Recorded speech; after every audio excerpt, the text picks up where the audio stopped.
Hello, my Teaserking family. Having many difficulties today where the internet is disconnecting, and I don't know if I then am I talking live or am I not talking? So let's try it again. I apologize.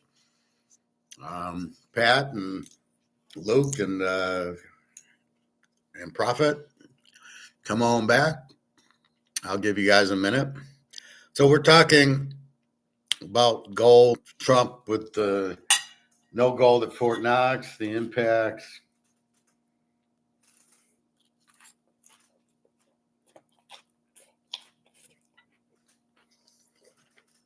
I'll tell you, I keep watching gold.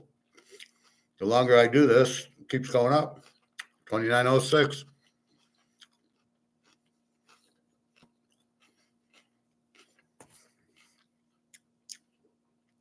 So again, this shows you that the bullshit of the derivative.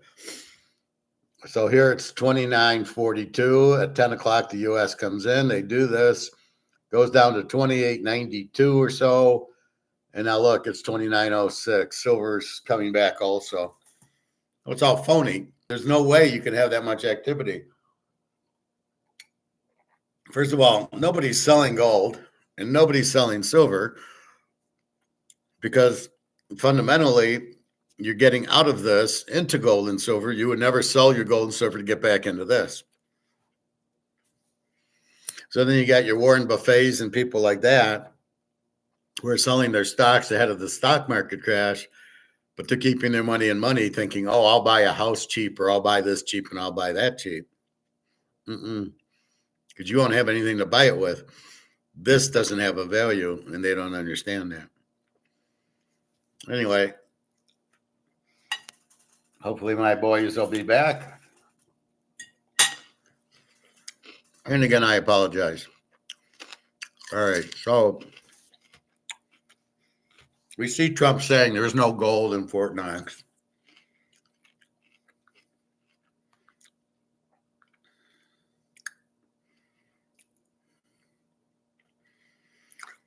See here, now this girl doesn't get it. Silver is a major breakout coming. Well, not until COMEX blows up. This is what happens to people. They understand if it was a free market and the demand is high and the supply is low, like this, this would go up. They understand a free market. However, they don't understand is not a free market, right? They don't understand a fixed market. It doesn't matter. Nobody is selling gold and silver, dropping it today. And therefore, when the price is determined not by the market, but by the government, by JP Morgan, when they determine the price, it's not a free market price. It's price control. It's controlled by the government. Once you have that, doesn't matter what happens.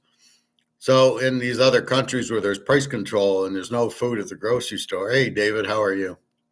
Having difficulty today, but I hope I finally can do it. But good to see you. Any questions, comments, let me know. I did the first video. It was about 43 minutes. And then we got buffering problems. So if you want to watch stuff, but basically in a recap, no gold in Fort Knox. Bitcoin's down under 90,000 because of the ETFs. The ETFs are bullshit. They're made off. You don't want anything in it because you can't get it out.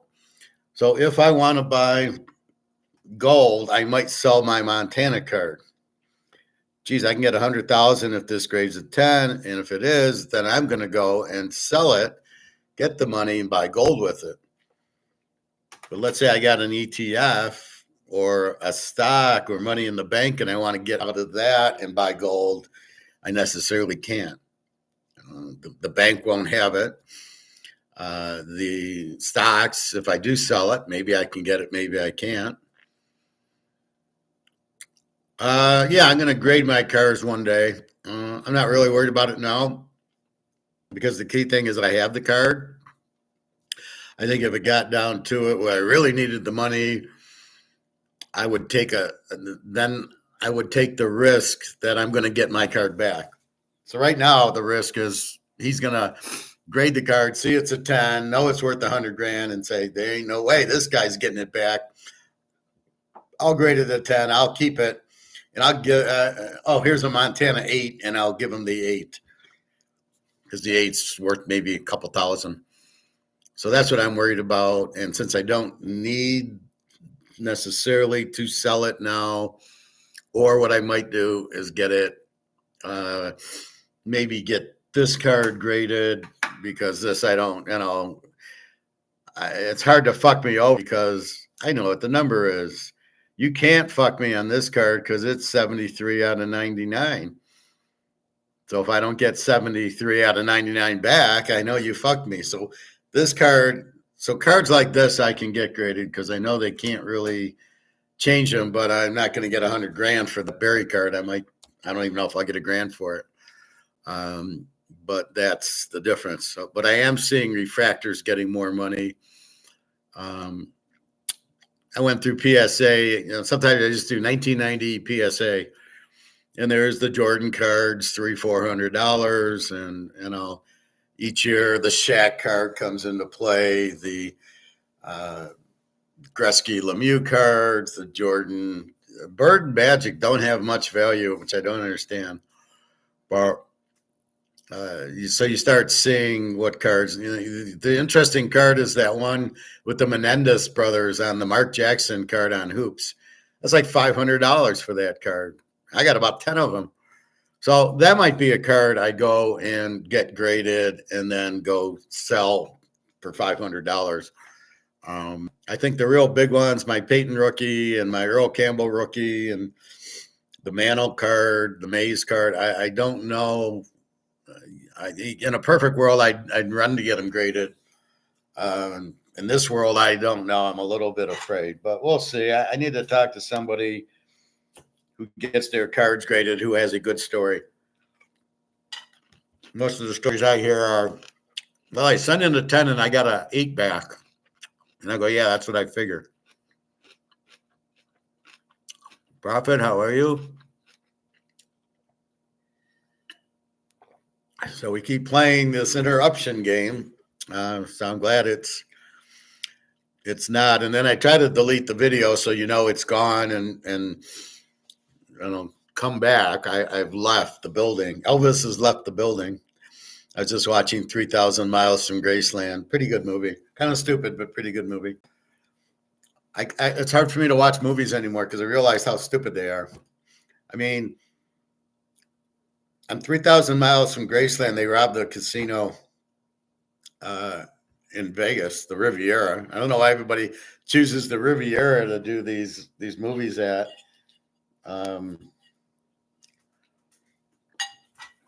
But their escape is a helicopter flown by Howie Long, who's late. Let's see, you're robbing the place at 10. I'll show up at 10:15. Howie Long, what an idiot. And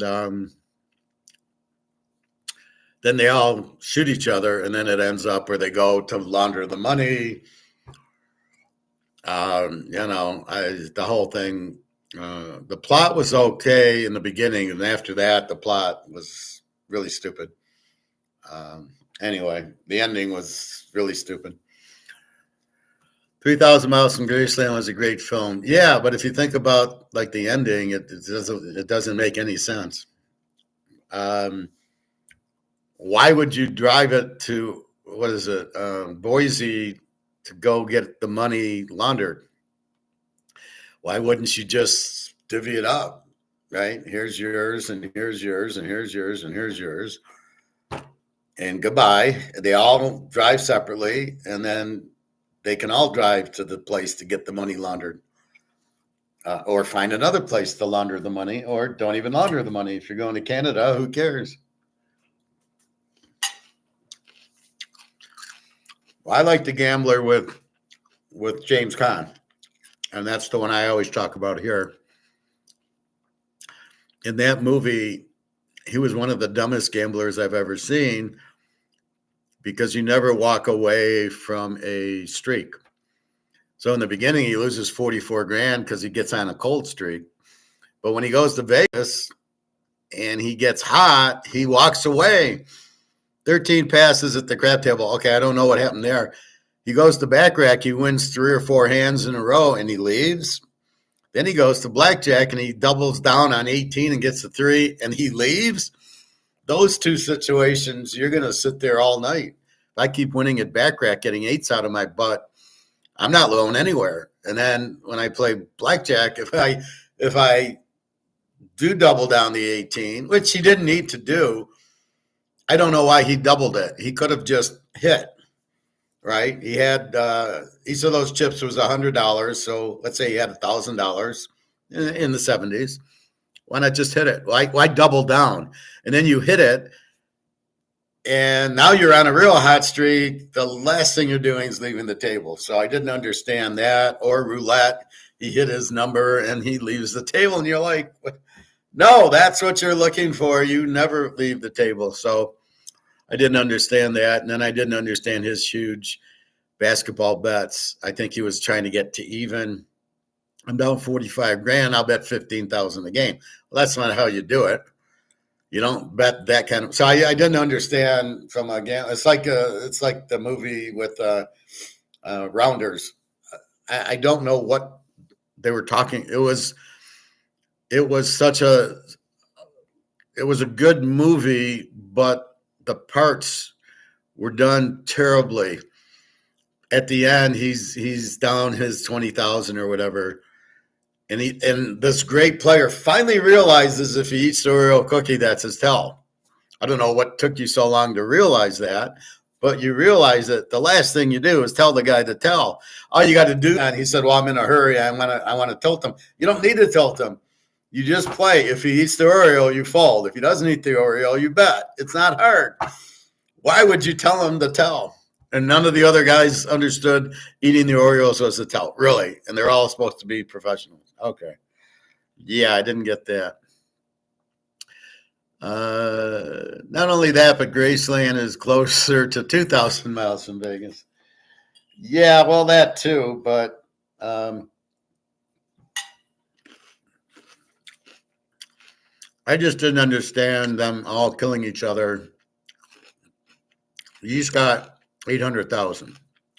Here's your 800,000. I don't want to see you again. Goodbye. Why would he kill them all? So he's going to kill them all to keep all the money for himself. I don't know about that. But that some of the writing and then the ending, and I really hated that one guy. Of the two marshals, I liked the one guy. I didn't like the guy who played the mud guy in Spider-Man Church. I thought he was terribly cast for that role. I don't know what he was trying to do, if it was supposed to be funny or what, but it wasn't really a funny movie. All right, so I'm still alive, but that's good. Yeah, I haven't seen the internet cut off, so I think I'm okay. I don't know what that is. I don't know if it's me, my internet cutting off. My internet cuts off sometimes. Sometimes like Sunday night. It's like midnight and it'll cut off. And I don't know if they're readjusting it or what, but I do lose the internet a little bit here sometimes, but not all the times. So, well, gold will always rebound and rally. Let's take a look at that. So, what are you saying? What you're really saying from an economic standpoint is any I don't want to say product, any item will, with low supply and high demand, will always rebound and rally. But in this case, it's paper gold will always rebound and rally, because the physical, nobody has sold an ounce of physical. Again, the reason I say that is because then it leads you back to here. Nobody's doing arbitrage. Nobody's doing this because you don't want to get back in gold. The whole point of buying the gold is to get out of this. So nobody is selling where that market went from 1940 to 2880 was pure bullshit. It was pure Madoff, and that's what needs to be. JP Morgan needs to go to jail. Jamie Dimon, he needs to be in jail for this price fixing. That can't be legal. You've got to have a free market. This is capitalism. You have a free market.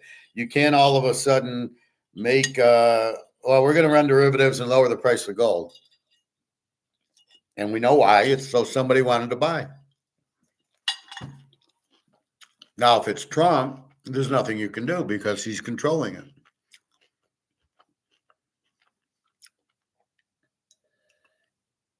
So when the dictator wants to do something, there's nothing you can do. In this case, the dictator is JP Morgan. And if he wants to do a derivative, he does a derivative. There's nothing you can do.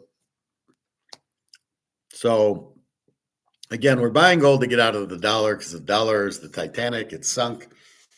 And that's it. And that's what we understand. But we also understand COMEX is paper, and therefore it's at the mercy of derivatives, not the free market. So you must understand that. So when it goes down $50 today from $29.40 to $28.80, let's say, $60, you must understand that's bullshit. It's not real. Now you understand that. Now you don't get all, oh my God, panicking. Now, no central bank sold. No person that understands COMEX sold, but there was a lot of people that sold there. There's a lot of people that got nervous. Oh my God, it's going down. That happened last week. Somebody asked me, I don't know if it was one of you guys or somebody else that came on and said, oh my God, it's down. What do we do? And I said, nothing. It's a derivatives. And it popped back up to $29.40, and it should be at 3,000. So really, that's the whole point of it. It should be 3,000. It will be more. Again, this is what we understand. It's price fixed. That's why I say it's worth a lot more, because today in the free market, if you would have let it, it would have ran to I mean, let's say it was $29.40. It would have ran to 3,000 with Fort Knox not having any gold, and this whole thing with BRICS, and this whole with there's the war breaking over. That would have driven prices through the moon. And then as prophets saying, oh, Bitcoin is down into the 80s, and no gold in Fort Knox, stock market really is dropping a little bit, but not bad. Maybe the futures were bad, but it was not down a lot. So with all that happening, you're going to get the banks collapsing. What you're going to get, now let me start with this. So I'm in the hot tub yesterday, and these three old men are talking about the Tigers. Yeah, I remember going to Tiger Stadium, and it was $2 for a hot dog, and I remember going, and box seats for $5, right? And I'd take my kids in the, I used to go in the 80s. And then when I had kids in the 90s, I took them, and it was cheap. And basically,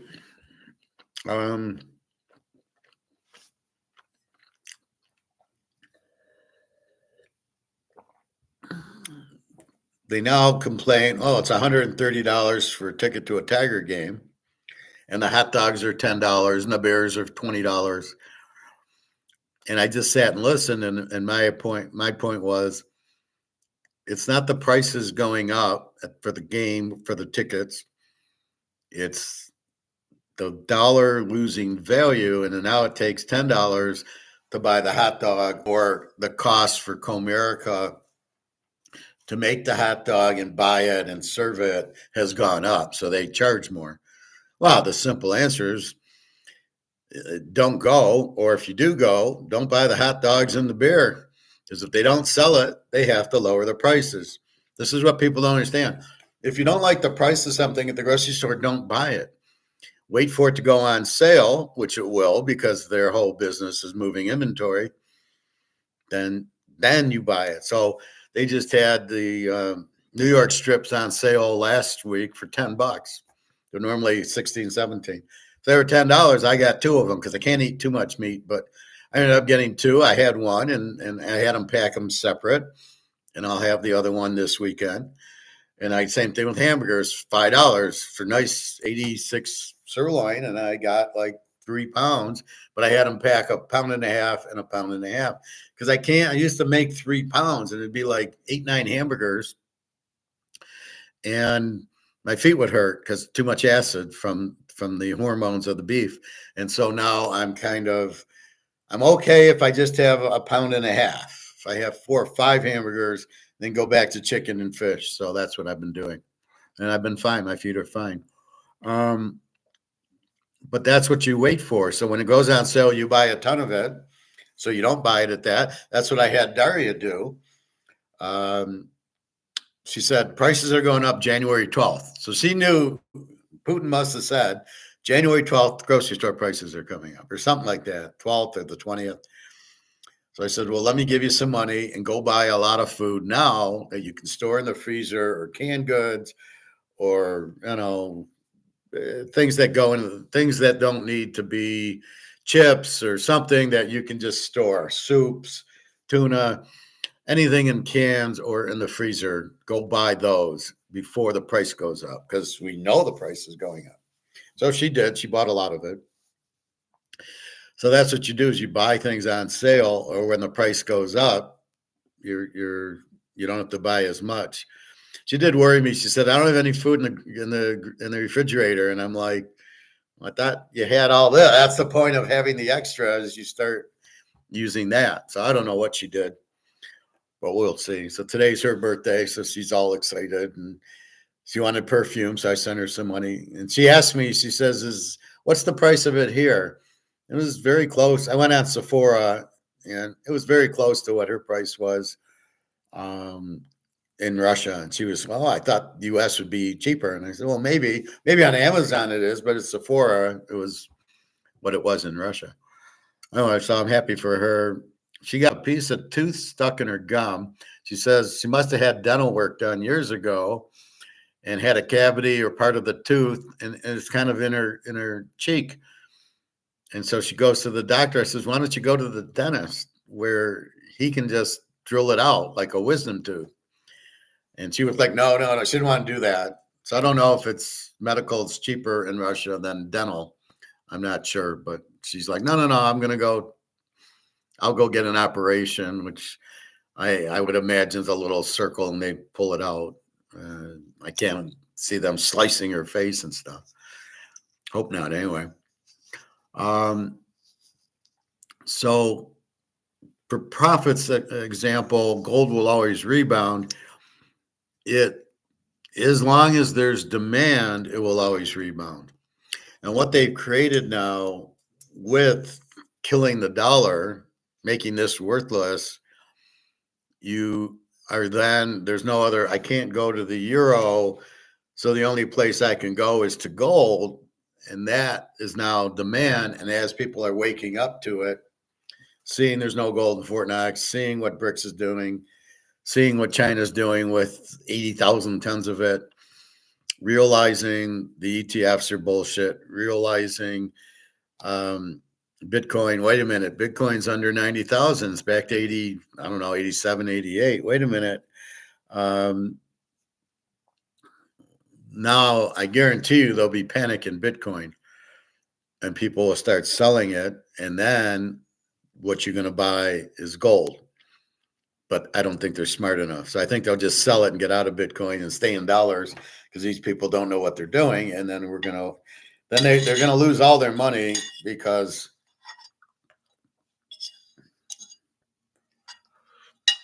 the only lifeboat's gold. But if you don't understand it, then you don't even have a lifeboat. Well, I'll have the money in the bank. The bank's not going to help you. I'll buy stocks. That's not going to help you. That's crashing too. I'll buy a house. The houses are very expensive, high interest rates. That's not going to help you. The one thing that's cheap is gold and silver, nobody's getting into. So I tell people if they can't really afford much to buy silver for the $32 an ounce, it'll be $1,000 an ounce. Oh, Howard, how do you know that? Because it's been repressed, as we see, or suppressed. It's why is it going down today? That would indicate somebody's selling, but nobody's selling silver. In fact, they're 25,000, maybe 30,000 tons under that people want to take delivery on that they don't have. So it's again, okay, you sold me, you know what? You sold me the Montana card. I want it. And I did an ETF with 50 of the Montana cards that I don't own. I only own one. And I ain't letting go of this. So now people want the Montana card. They can't have it. And that's what they will notice in the ETFs. They'll want to take the gold and it's not there. They can't get it. That's not the intention of an ETF. It's to price it versus gold, but not to actually have the gold for you. Just like IRAs will all have the gold, but not really. That's why you must take physical. You must understand the difference of that. So that's where we're at with that. So as long as there's demand for gold, it'll keep going up. As long as there's demand for anything, it'll keep going up until the price. So here's the price point of gold. And his prophet saying gold will rebound. Well, gold shouldn't be here. This is the 2930 of COMEX because the demand's here with all the bricks and the whole world wanting gold, needing gold. They'll pay much more for it than this. So as this is here, you slowly, this should rise to here, right? So it'll be equilibrium where the price is and where the demand is and the sell.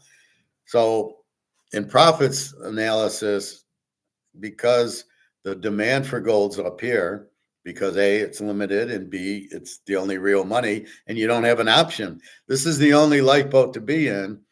So as long as the price is here, there's always a demand.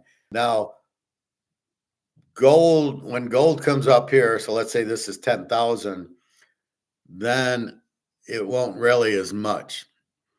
But there must be another out. So nobody's going to sell their gold to get into this unless they need it for a bill or food or something, is the only reason you're selling your gold for this, because you're going to spend this right away. But if you have 100 ounces of gold, you might sell 1 ounce, or as we talked to Prophet about his gold bars, he might sell one of them, but he's not selling all of them. You can't sell all of them because then you're back in this, and you don't want to be in this. You want to be in the gold. So that's the point. And you got to make that very clear to your father-in-law who wants to get cash. You don't want cash because cash is crap. The last thing he wants is dollars. He's already got the gold, so he's way ahead of the game. Did your girlfriend want to talk to me? I haven't heard, but if she does, welcome to get my email. So that's really the key to it. So it's limited, which causes demand. You can't inflate it or print it, which makes it safe. And you just store it at home or at Egon's vault if you have a lot of gold bars. If you have a bunch of 400-ton bars, you store it. But Egon's is probably not for the individual.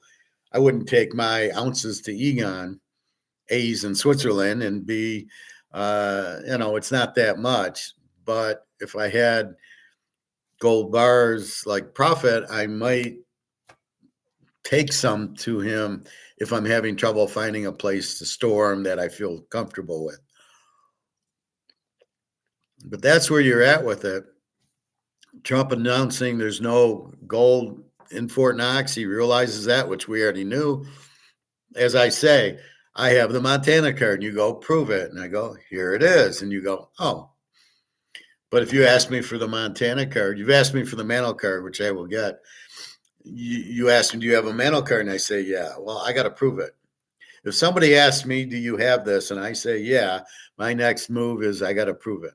So if somebody asks Fort Knox, do you have any gold in Fort Knox? You got to prove it. And that's where we're at.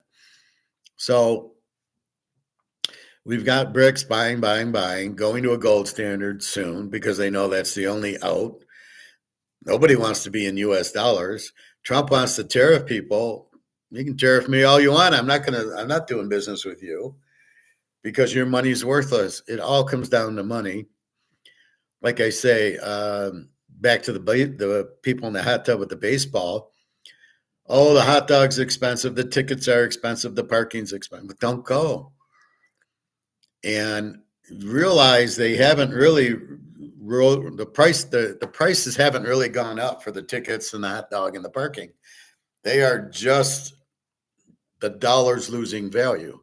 And therefore, with the dollar losing value, you must understand that the dollar, it takes more dollars to buy the hot dog. So that's what's happening. Not that the hot dog price is going up. It takes more dollars to buy the hot dog. Now, when I go to Coney Island, I can still get a hot dog for $2.50. So I'm not really sure when it's Oreo cookie or Cheerios or the Tigers, if it is inflation driving their prices up.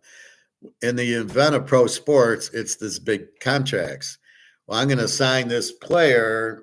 I'm going to sign Jared Goff to $50 million a year, but you're going to pay for it because I'm going to charge more for tickets, more for parking, more for concessions, more for jerseys and hats and stuff like that. My answer to that is I just laugh and stay away. I don't need to go to a Lion game. In fact, I wouldn't go unless they paid for me. So with that said, I'm not going to waste my time and money by going to the game. If I go downtown, it's to go play poker at MGM, not to go and play at there. So that's a big part of it is I'm not going to support you. If you're dumb enough to pay the guy $50 million, you eat it. But right now they're a full house. Everybody's going like they've never seen a winning team before. They're all excited and they're not going to get rewarded because they'll never win a Super Bowl.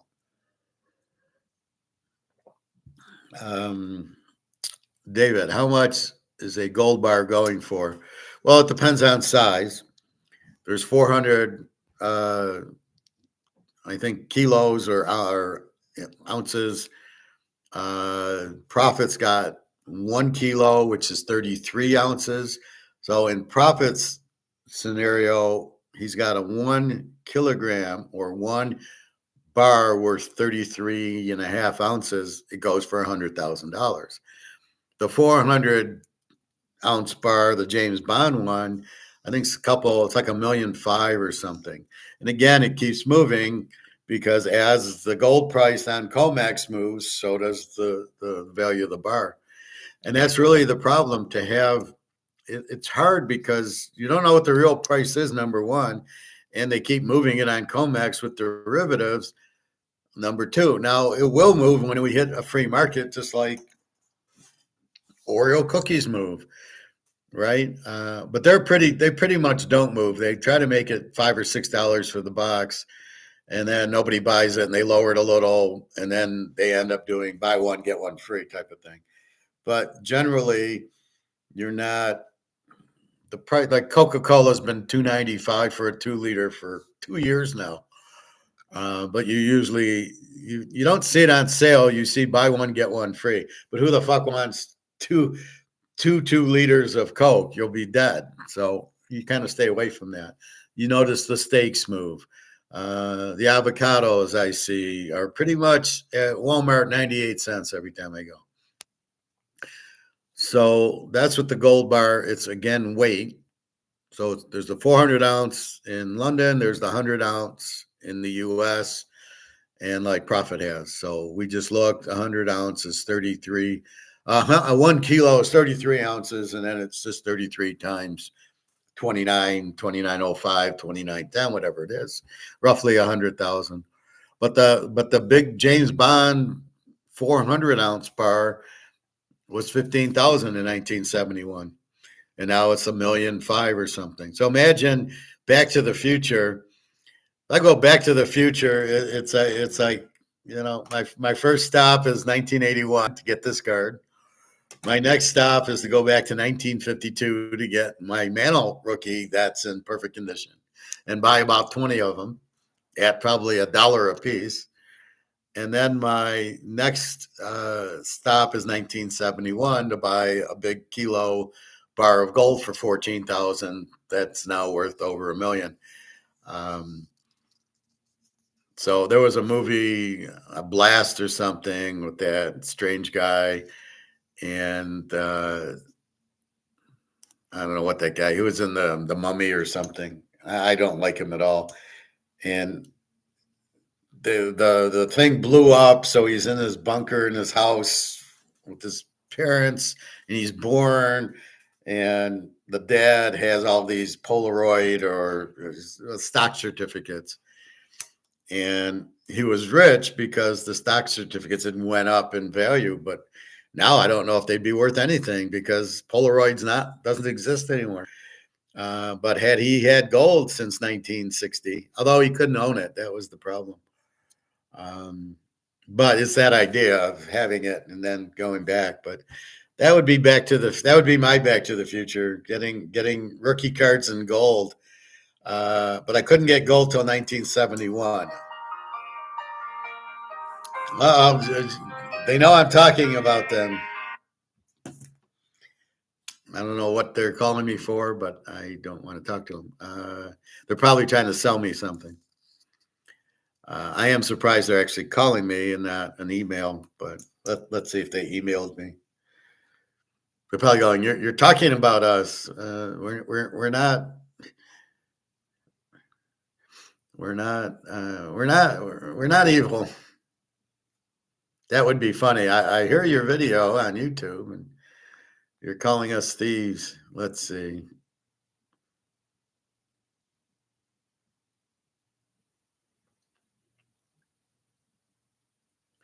No, I got nothing from JP Morgan.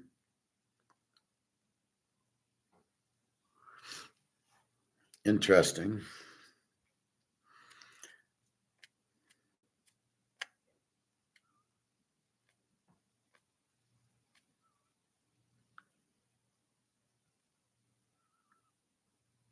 I think I've moved all my money out, and I think they keep taking money from my account. So it probably drove it negative. So I'll probably have to go in and close it, which is fine. But I sold all my stocks to buy gold. So I left like $20 in, and I looked at the amount, and it was 60 cents. And I'm going, what the fuck? So anyway, they keep stealing money from me. Andy Scheckman, gold and silver will instantly explode. It's going to be biblical. No, silver won't until they get rid of COMEX. Gold is trying, but again, until you get rid of COMEX and allow free market, it's not going anywhere. It's going a little bit, but look what happened today. That was done by COMEX. So you must understand that. Anyway, that's what's going on. What else? So sometimes it's the dollar going down, causing prices to go up. However, if the market won't allow it, it won't. So there's no reason for a $10 hot dog at Comerica to watch the Tigers play or the Lions. There's no reason for it. That's not inflationary. That's trying to pay the players' salaries, because if you go to a grocery store, you go to a Coney Island to get it, it's certainly not that, hot dogs are not $10. So you get a little bit of inflation. Of course, the money losing value, taking more dollars to buy things, but not the sports stuff. That's them just pounding you because they are stupid enough to pay a guy $50 million who's a backup quarterback in Jared Goff, paying him all that kind of money, and he won't produce for you. So that always amazes me is people can't see the obvious. At what point have you thought Jared Goff is any good? When he choked it at California against Utah in college, when he choked on the Rams in the Super Bowl, or when he's choked on the Lions? At what point has he come through for you? And that's my point with like Caleb Williams. At what point has he ever won a big game? Hurts was like that, and Hurts really didn't win the game. See, that's where it gets a misnomer. Hurt wins the MVP for the Super Bowl when it was the defense. They were the MVP, the Georgia guys. And okay, Barkley didn't really run for much, 50 yards or so, but Hurts didn't win the game. What, you got a pick six and then another interception at the 10-yard line. So Hurts scored a couple of late touchdowns, but that was it. So I don't really understand that at all.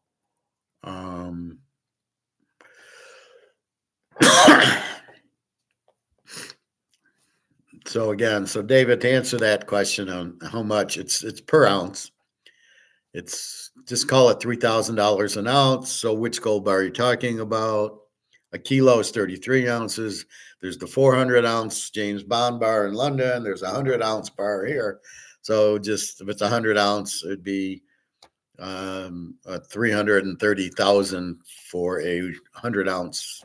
100 times 3,300.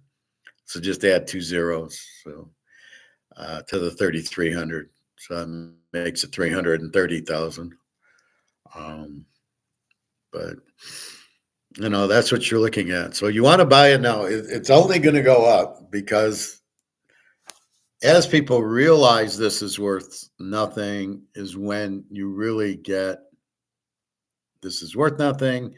Therefore, I have to get out of it. Why would I hold something that's worthless, that I know is worthless? Now it's different. Do I think this is going from 100,000 to zero? No way. It will when the dollar goes out, but it will be repriced in gold. So I think the biggest thing you got to realize is this is going out, but it will be replaced. So every price will get revalued in whatever your new currency is, unless it's still monopoly money, in which case you're fucked. You really want it in real money. So until the money's backed by gold, the next US dollar will be nothing. I don't think there'll be CBDCs, especially here. The JP Morgan and the Congress want to control the money. They want real money, or at least paper money. They don't want digital. The crooks cannot hide. This is your problem with digital currency. The crooks can't hide. Everybody knows every transaction you made on your Bitcoin. Even though you think nobody knows it, they all know it now. So they see exactly how much you bought it and how much you paid and how much they're going to tax you on it. And that's the difference. Prophet, she actually wants me to take the delivery of the bars coming from Egypt. Huh. Okay. So she trusts you that much. How long have you known this girl that she trusts you like this? Huh. Okay. My spider senses are tingling. David, can they make gold dollars? Well, I think that's what they did with those little, like 1,000%, 1/1000th of the gold, those little dollars. But it's just, you wouldn't take gold and make $1 out of it. You just leave it in a coin shape or a bar. But what you do is you have gold backed currency. So you just print these and you say they're backed by gold, and you put a little gold sticker on them and say this is redeemable for the value in gold. And that's how they make it's the regular dollar backed by gold, where this is backed by nothing. But that's why they make the coins, and that's why they make here's what they do with jewelry. It's jewelry, it's coins, or it's bars. That's what they do with the bar. How would they do it in dollars? They really wouldn't make. I don't know how you could make, unless you make a metal dollar, but it would seem to be ridiculous.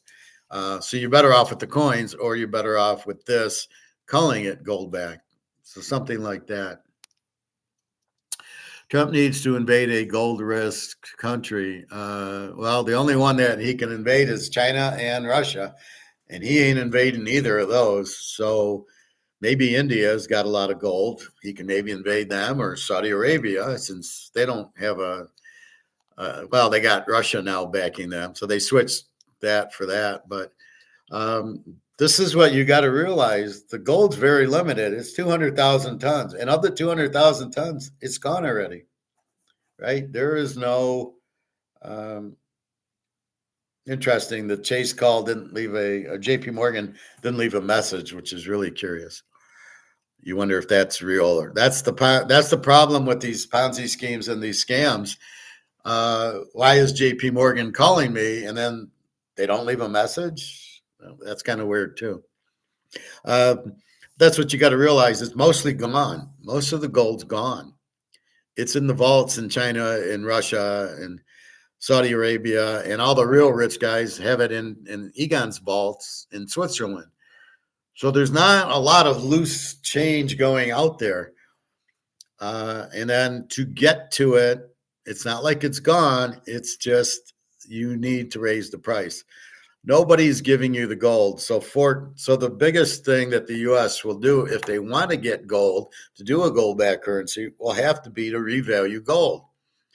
Because nobody's going to sell their gold to you at $3,000 an ounce. So if Trump wants gold, they have a gold standard, he's going to have to raise gold to at least 10 to 15,000 an ounce to get people to sell it, because there's not anything out there. And that's the biggest thing, that you really don't see that. How can you? You don't see China's vault with 60,000 tons and their population another 20,000 tons. You don't see Putin's swimming pool with 25,000 tons of gold. India's got a lot of gold jewelry. Saudi Arabia, they're all in vaults. So you really never get a look of, well, here's where all the gold is. And by the way, there's none left. So if Sam and Phil aren't walking into my guy's gold store and selling him some, I don't have any. But these people need money, and so they have an asset called gold or silver, and that's what they're selling. And that's what my guy has for me to buy. But again, I went in there last week to bought my silver bar, and all they really had was, I think, 3/4 ounces, 1/10 of an ounce, a Philharmonic ounce, and a China ounce. They had nothing. They had a few, 4 or 5 coins was it, and two 1-ounce bars from Costco. So they didn't really have a lot of gold. He didn't really have a lot of silver bullion, but I was able to get the 10-ounce bar from him, which is fine. So I wanted 10 ounces anyway, so that's what I got. So I might get 10 more ounces, next week or something. We'll see. Because I'm not worried about silver moving. It's not moving anywhere until we kill COMEX. So, Howard, how do we kill COMEX? It's all these. The COMEX is a game set up for derivatives and options. It's never meant to be a physical game. So therefore, it's like me, well, I'll sell you 100 Joe Montanas, but I'm really not going to sell you any.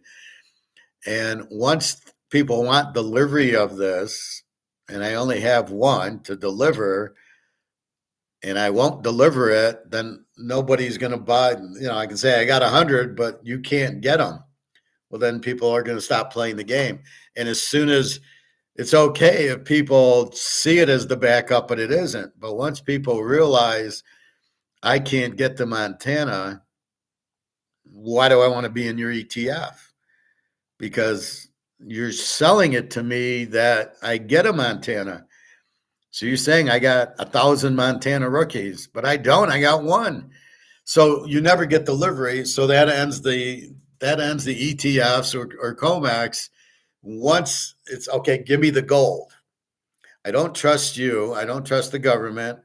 I don't want an IOU in writing saying I owe you 10 ounces of gold, or I owe you, 1 ton of gold. I don't want that. I want the gold. I don't want the IOU. And that's what's breaking up COMEX, and it should be breaking up the silver in COMEX also. People saying, I don't want the IOU. A lot of people are going to the mines directly, but that's not how the price moves. The price moves on the derivatives. It's a fucked up system. We know that. But the bright side of the fucked up system is it allows us to go buy silver at $33 an ounce. And knowing that at the end of the day, it's going to be $2,000 an ounce. But we're running into all this derivatives, trying to keep the price down. It's a joke, and we know it, and we know it can't keep going on. So we just keep buying, and you can't get frustrated going, why isn't it going up? That's why I started the class showing you the COMEX and the bullshit derivatives. So I'm showing you this. Oh, we're back to 29.10, and this is back to 31.60. So I show you the derivative to say, look, it went from 29.40 to 28.90. So it went down $50. Why? Nobody sold an ounce because it's a price fixing mechanism. It's a derivative mechanism. But if you understand it's not free market, that nobody has sold any gold at all today, it's all bullshit, then you go, now it's a buying opportunity. Just like silver, 31.63. Why is silver under $500 an ounce right now? They're owed 25,000. So what they've done in the silver and the COMEX, because it's not tier one and it's not Basel III, what ends up happening is they just give out IOUs. Well, it's first traded between New York and London. The two crooks are trading it amongst themselves. So they don't care. Nobody's looking for delivery. But now that you've got them going, well, I want to take delivery. I want it. I want the physical. And then once you start understanding that, I want the physical, and you're 25,000 tons short, and no, I don't want your IOUs, that's when it blows up. And we're very close to that in silver. Gold, as you can see. It's just going and going. There's really no stopping it because people are asking for physical delivery, and that's what Basel III did, and that's it. And this is worldwide, so it's China asking, it's Russia asking, people you're not about to fuck over. So that's really what you have. And so we don't get scared, and we don't, but if you see Bitcoin, okay, how do you feel when you see Bitcoin? Let's see, this has Bitcoin on it. So let me go to crypto.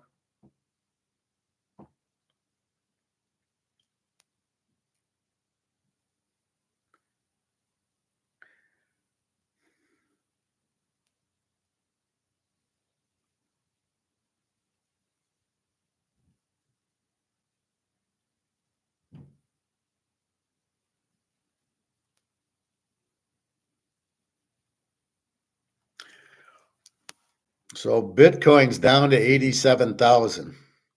It's down almost 8% today, right? On big volume, 88 billion. I don't know how the range volume. Well, I guess these are derivatives or people actually buying Bitcoin. How do you feel now at 87? I know what you were at 105. I got yelled at for that. Now I wonder how the guy feels that it's down to 87. How much panic are you doing on that? Because I'd be panicking in Bitcoin because it's price fixed and it could just as easily be 67 tomorrow, but not our gold. The gold can't go down because the demand is there to buy. But Bitcoin is not helping you. Bitcoin doesn't get you out of this. This is $87,000. The dollar's worthless. What's your Bitcoin worth? But gold does not need dollars. Gold is gold. We're not nervous at all when gold drops on a day like today when we know it was all Ponzi scheme made off. So we know that. We're not panic. We're buying more. Oh, this is great. Thanks. I can buy more silver. How are you feeling on Bitcoin at 87? Have you started sweating yet? Oh, no, it'll go back up because Michael Saylor and Larry Fink say so. How much money did Michael Saylor lose today? Because he's been buying it at 100, 105, and now it's down to 87. He just lost a whole shitload of money, didn't he? Is he sweating? Well, he'll come on. Oh no, buy! It's a great time to buy. That's the Madoff going on. That's what they did in OneCoin and Bankman-Fried and all these other losers. You know, it's a get rich quick scheme because the dollar's worthless. Everybody's running to get rich quick. Oh, I'll go into Bitcoin. I don't know what it is. I don't care what it is, but look, it's 100,000. And my response is it's a Ponzi scheme. And my response is take the money and run. Oh, no, it's going to go higher. Well, now it's at 87. Now what's it going to do? Is it going to go higher or are we going to see 60,000 soon? You're not going to see it in gold. And then what do? Can you sell it? You're going to pay a tax on it, and then can you sell it? And then if you can, it goes to your bank. Can you get the money out of your bank? And then what are you going to do with it? Or are you going to leave the money in your bank, like your 401k? So this is the problem. It's just like stocks, gold stocks, charts, price of gold.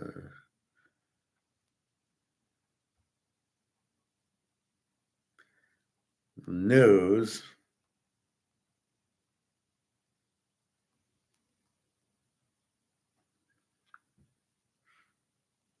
Anyway, Bitcoin at 87,000, probably headed more towards 80 than back to 100.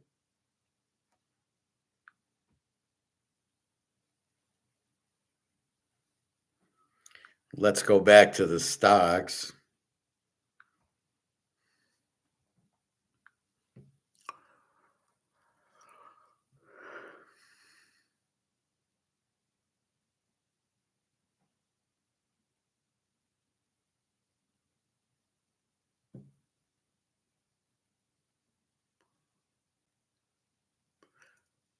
So the Dow is down $748, it looks like today.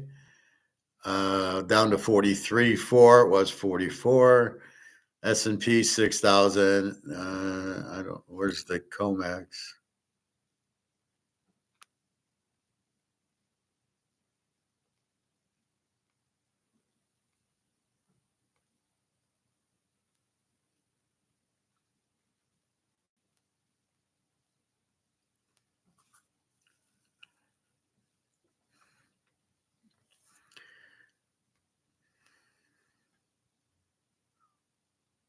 And they have this big ETF thing where they're all getting iShares Bitcoin. It's at 49. It's funny how all the other cryptos are doing nothing.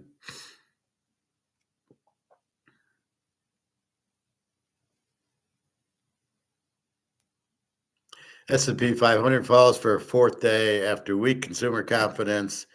NVIDIA leads the way. Dow rises, Nasdaq falls 29 minutes ago. Let's see what this is. Stock market, Nasdaq slides, Bitcoin falls below 90. Yes, we know that. So the Dow, what the fuck is this? The Dow is starting its collapse.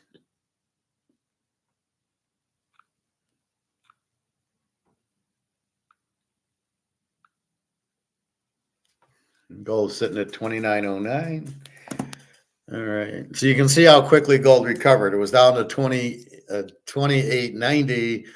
And now an hour or two after the derivative by JP Morgan, everybody's buying. It's back to 29.10.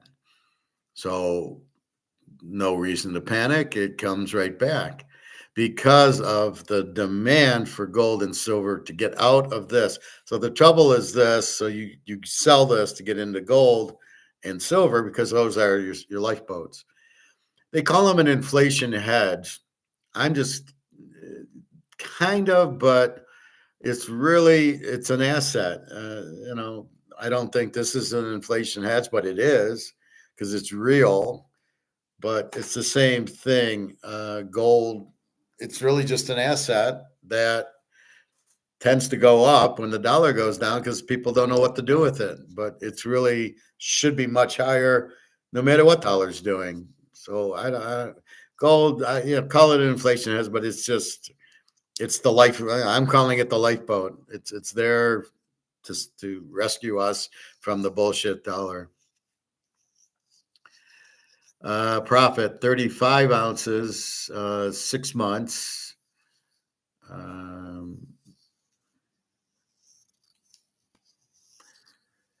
Are you covering the NFL draft? Yeah, of course.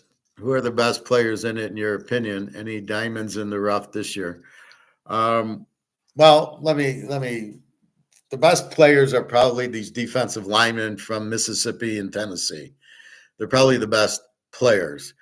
You've got the running back Gentry from Boise, the running back Scatterboo from Arizona State, the running back from Iowa, who are probably the best players who every team should look at.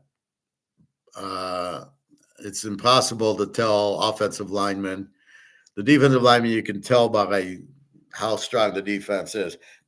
For that, you go to the Georgia. They gave up 7 points a game. They must have good players to do that. So that's a big part of it. I really haven't looked at it yet. I'll get more look into it as I get to as we get closer to the draft. I think the guy from Colorado, the dual threat, Oak. I don't think you're going to. First of all, I don't think there's a need to play a guy like that both ways in the pros. You got your cornerbacks and you got your receivers. I don't need one guy to do both. So that's not even an option. Is he exceptional at one spot? Is he a really good cornerback? Is he a really good receiver? I don't know. It's hard to say because Colorado is such a bad team that Prime Jr. just ran around and he would take a lot of sacks, but he didn't want to throw interceptions. Okay. Defensively, did he make a lot of picks? Who knows? Prime Jr. now at quarterback, what has he showed us? I don't know.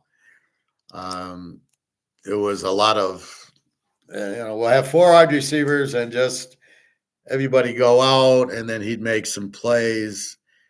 Is he a good quarterback? Yeah. Is he a first-round quarterback? I wouldn't do that. Cam Ward is not any good. We saw him suck at Washington State for 2 years. Goes to Miami. It's a different scheme. And he's pretty successful.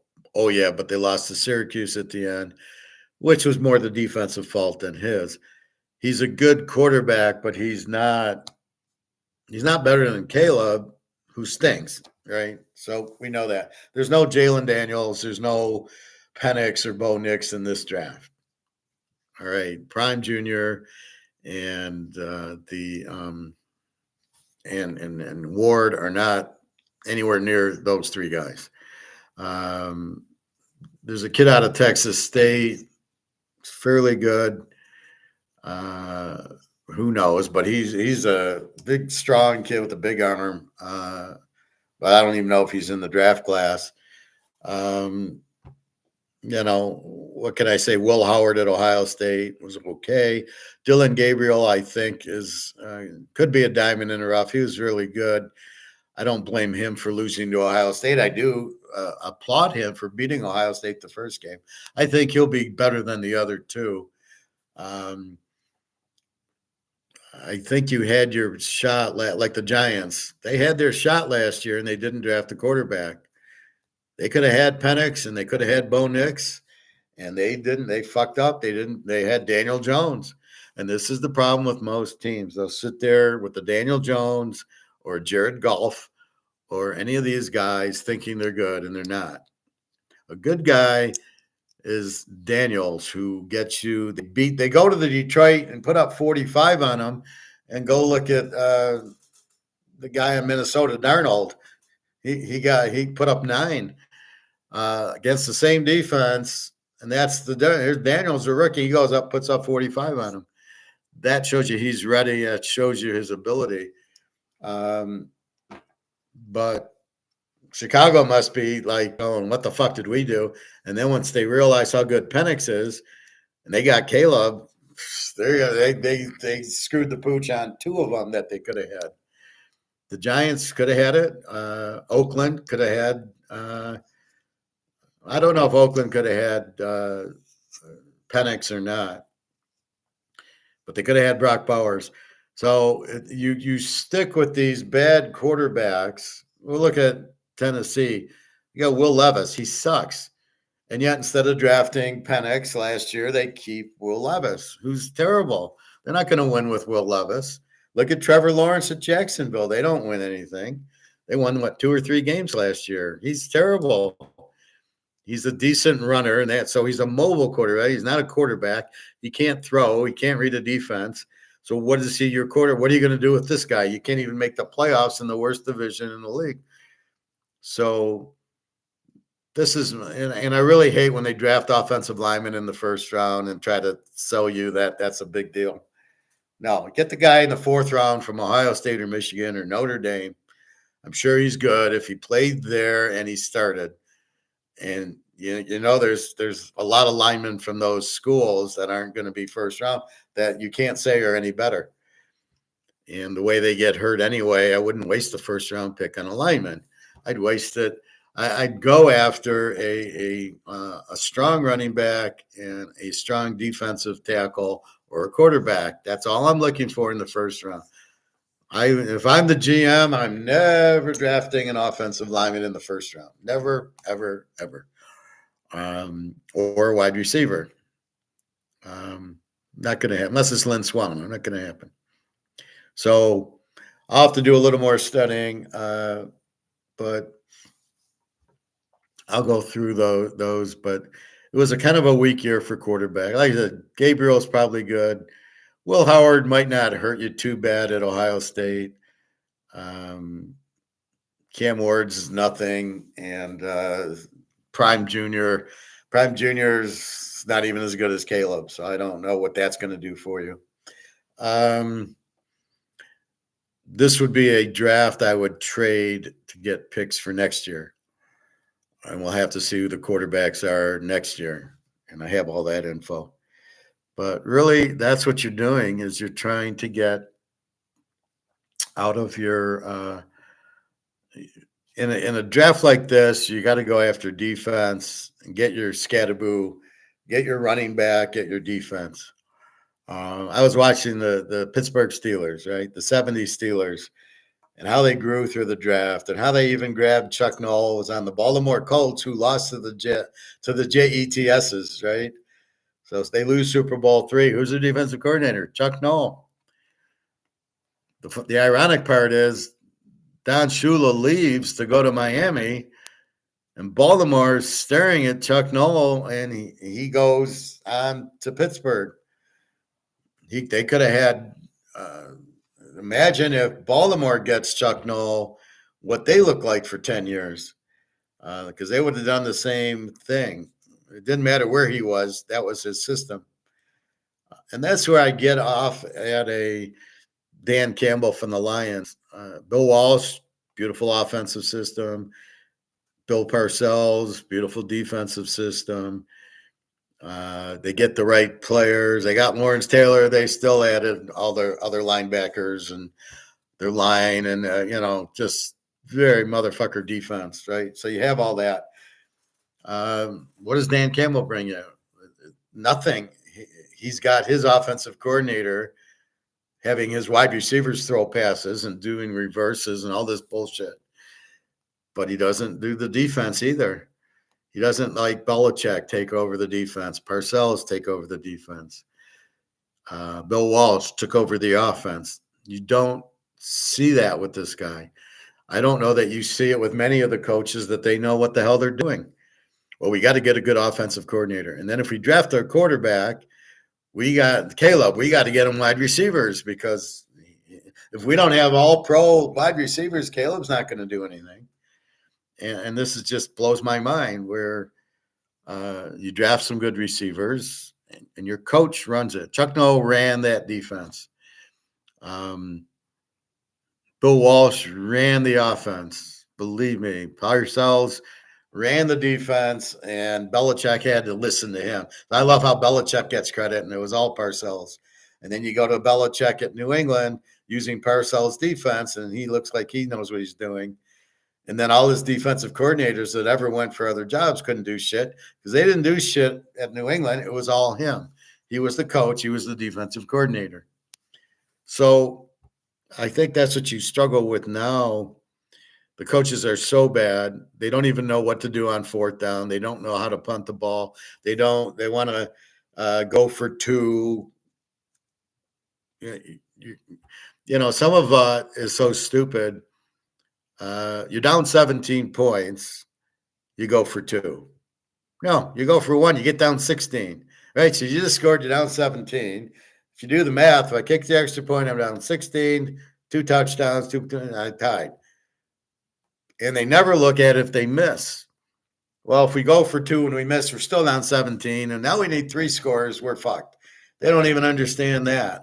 Or we go for a touchdown, we're down 14, let's go for 2 to cut the lead to 6. But if we miss it, we're down 8, and then we need another touchdown and a 2-point conversion to tie.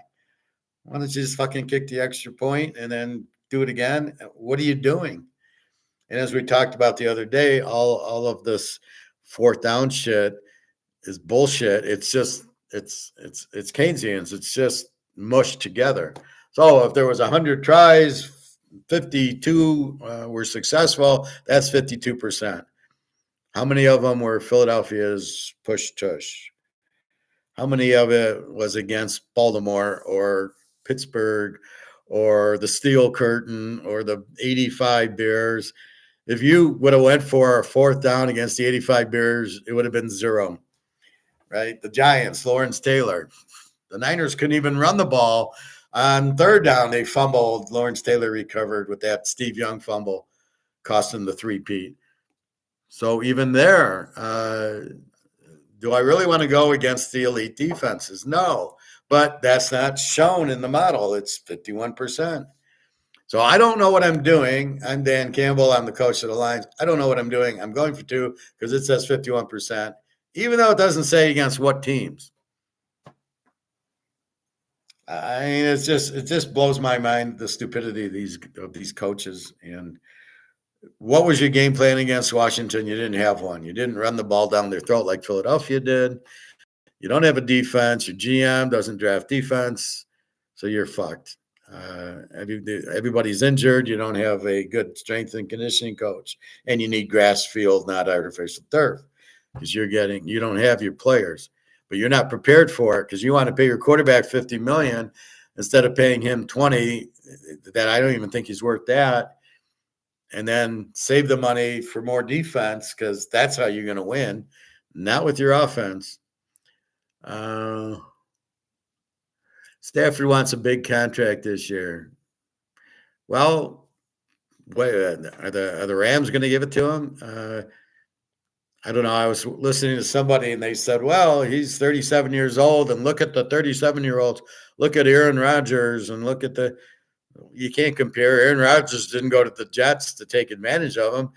I thought they would be a very strong playoff team with the 49er defense and the Packer offense, but it never materialized because you fired the coach because he wasn't a strong coach. Rodgers was able to, extract him. So you had that problem, but of the teams where he could go, it makes no sense. Jacksonville, Tennessee, why would he go there?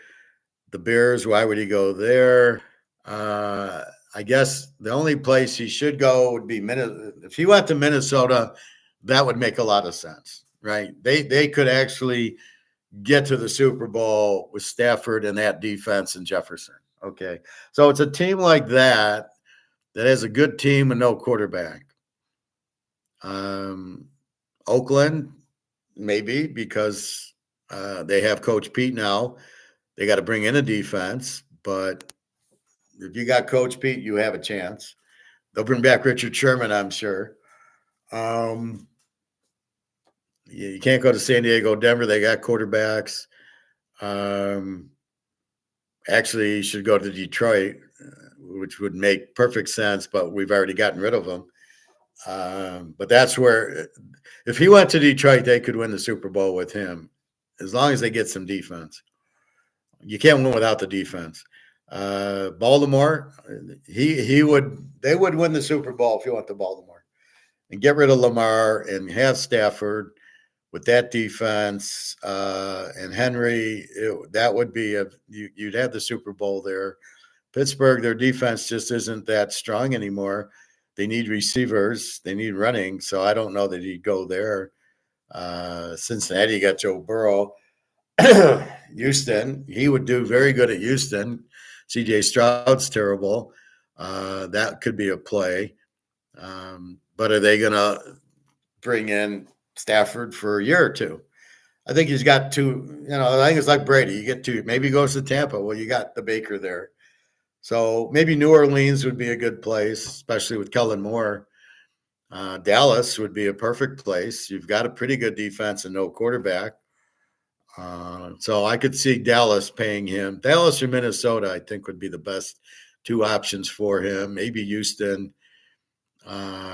Teams with a good defense that need the quarterback. They are talking about banning the tush push. Yeah, I heard that yesterday. That some teams are against it. I think it's not even part of the game. I think it ruins the game because the game is not.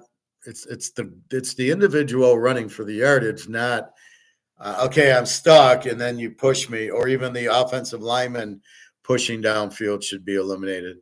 It's the runner's responsibility. He gets as much, and then the forward progress is stopped. The play's over, and you cannot be pushed forward. That's just that's bullshit. I mean, people that understand football, it's bullshit. I don't know who likes the bush tush. I don't know why anybody would think it's a good rule, and how it's even in the rule is ridiculous. It should not be in there. It's not a good thing. Prophet, I heard the Raiders may go after Gentry. Well, they have a good running back, and Ali, the kid from UTSA, who they finally started playing last year. He'd be okay, but they need a quarterback. But anybody that gets Gentry, I would go after Scatterboo first, I think, from Arizona State. He looks just thick, and he gets the hard yards for you. Gentry also can break tackle, and the kid from Iowa. So I think you can go those three and be fine. But I think teams will start realizing you need a running game. All this bullshit passing and analytics is not good. And because you're taking the decision making out. This is my bitch about AI. So you're going to replace me at my job let's say you want to replace me as the handicapper, right? So I pick football games. So you want to replace me with AI? Good fucking luck. How is that going to work? Because AI can't do the things I can do, and you can't program it to spot. San Diego's got their backs against the wall, for example. How are you going to spot that in AI? Oh, the injury. Philadelphia against Washington was a high-scoring game, so you want to go high-scoring in the Super Bowl. AI could never figure that out. Only I can figure that out. You can't figure it out because if you look at its stats, you'd see 18 points a game. And you look at KC at 18 points a game, oh, this got to be an under.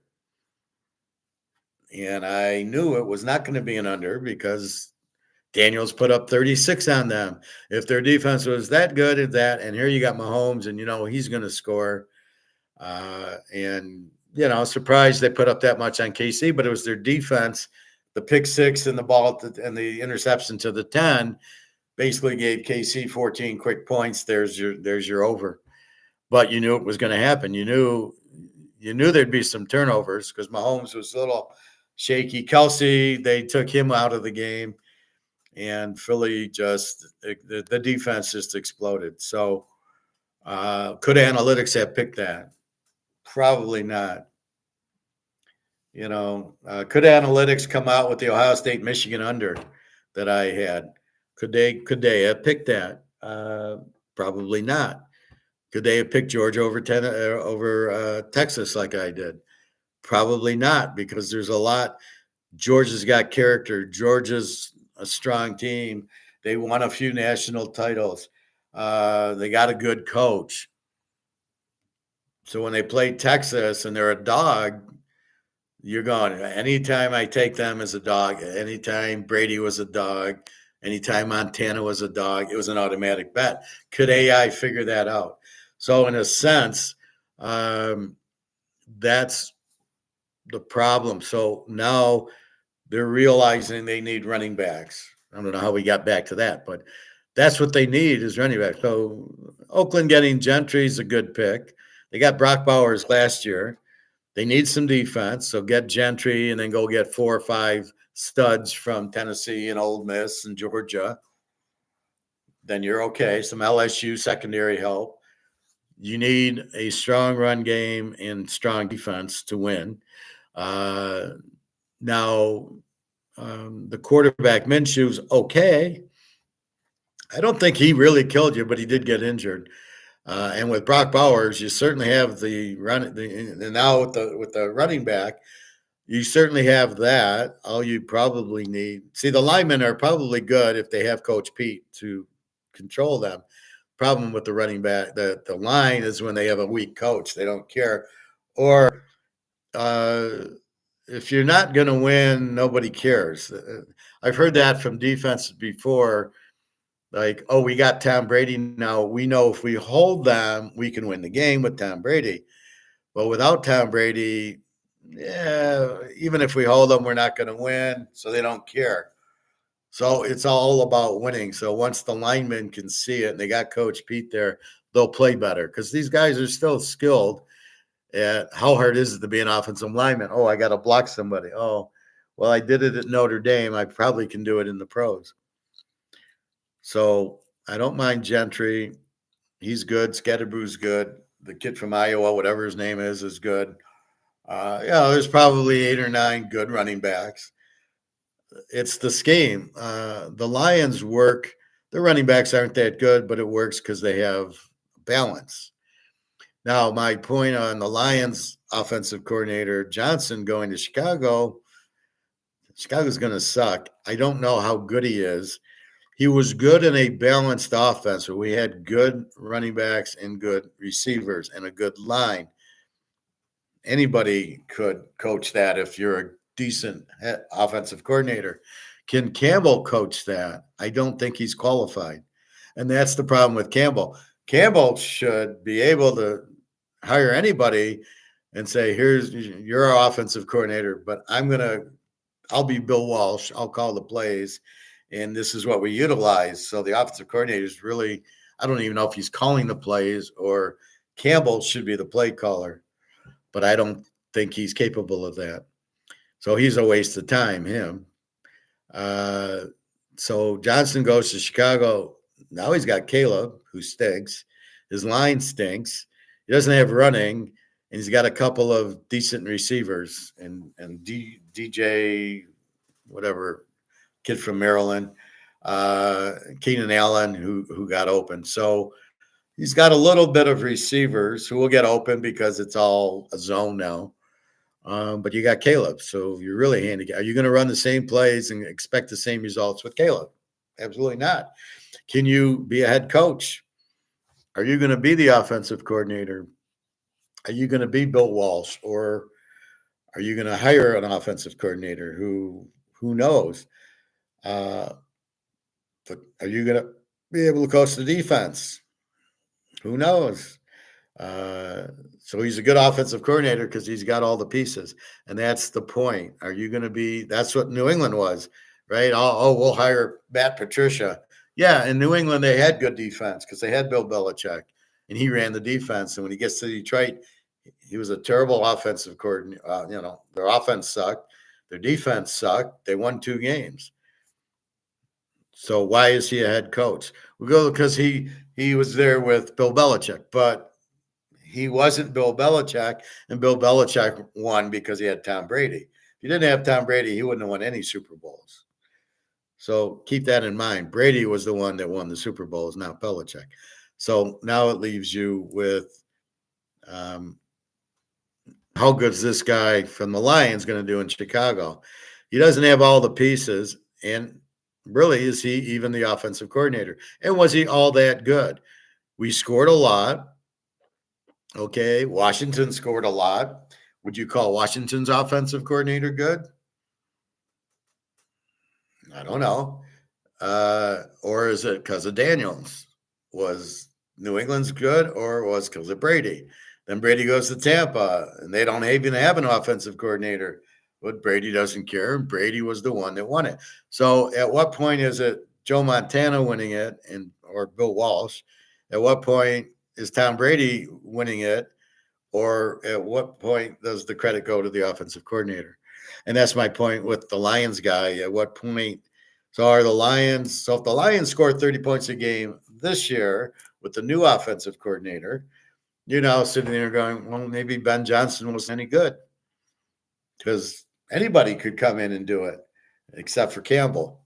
Uh, Now, how much is Campbell's input? I don't know. He doesn't seem to be too intelligent. Defensively, I thought Aaron Glenn was terrible. They gave up more than 30 points a game 2 years ago and last year. And basically, they couldn't, the guy got injured, Hutchinson, and they couldn't replace him. Everybody gets injured. Miami won a Super Bowl with Earl Morrall because Greasy was hurt. A good coach will win because it's a system. But here, one guy gets injured, and all of a sudden the Lions give up 30 points a game. And Washington, with the rookie quarterback Daniels, who's not really a rookie, scores 45 on a playoff game on you. That's the defensive coordinator. That's why he ran out of town. He's the head coach of the Jets. I'll give him 2 years. He'll be fired. He's not very good. What can I say? Their defense was terrible. They couldn't stop the win. They were good when they blitzed against Minnesota. Give them that. What happened in the Buffalo game? What happened in the Washington game? Or translation, what happens when they played any decent quarterback? They got killed. Darnold's not a decent quarterback. So you had big, they beat Trevor Lawrence and they beat Tennessee and they struggled with Indy. So who did they really beat was lousy teams with lousy quarterbacks because they weren't exposed. But remember 2 years ago, Jefferson, CD Lamb, all these guys got 250 yards catching, receiving the ball. There's the Tampa Bay guy, Evans. They all got 200 yards in the air. Just the one receiver, Jefferson, 250 twice. What kind of defensive coordinator is that? He can't game plan to not let Jefferson beat you. That doesn't show me. So against any good receiver, the Jets are fucked. If you look at the Bears, I mean, not only did they go down in quarterback to Caleb, he has no running game. So now it's going to be all pass. So they're going to blitz Caleb a lot, and they're not going to worry about the running game. So now all of a sudden, Johnson's got a different thing. He couldn't just, I can run and pass. He doesn't have that at the Bears. And that's going to be a problem.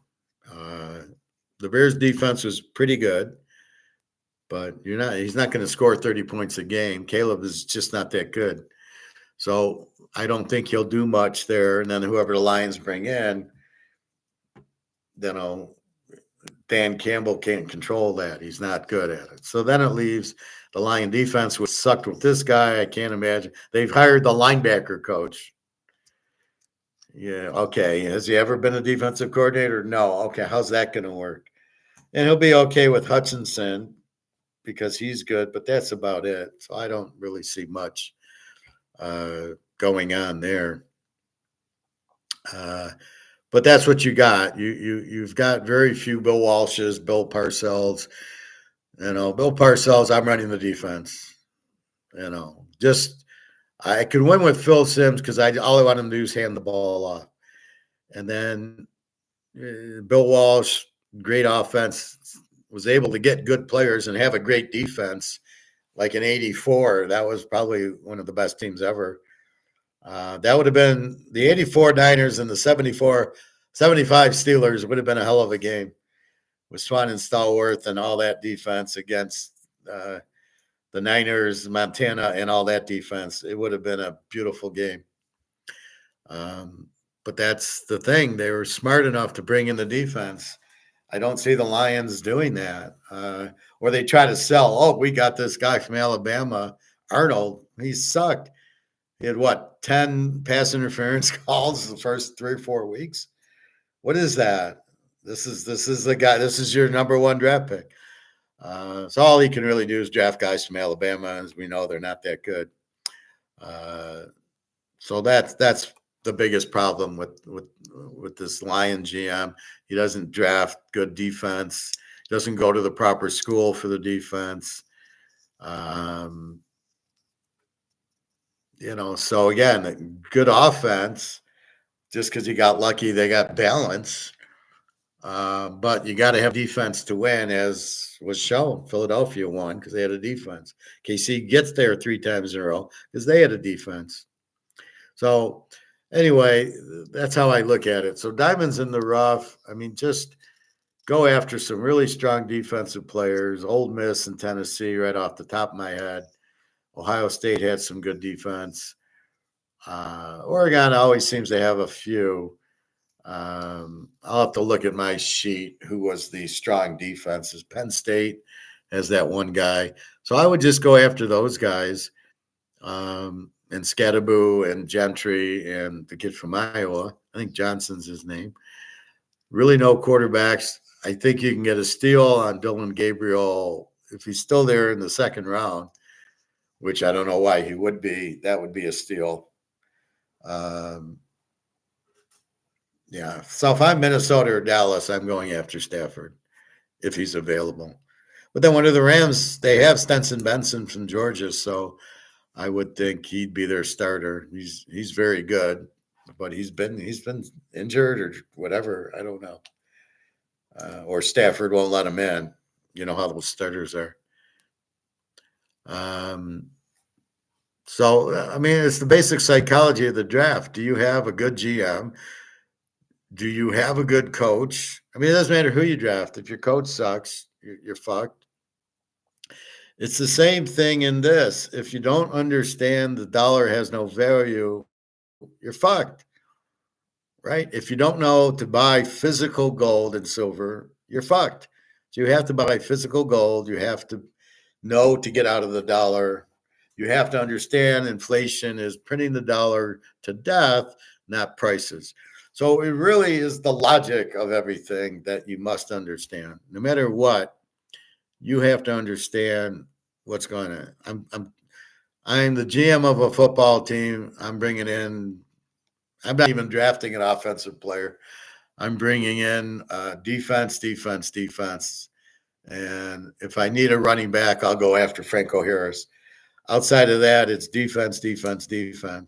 I'm looking for Joe Green. I'm looking for Mike Wagner and Mel Blount and Lambert and Ham and those guys. That's what I'm looking for. And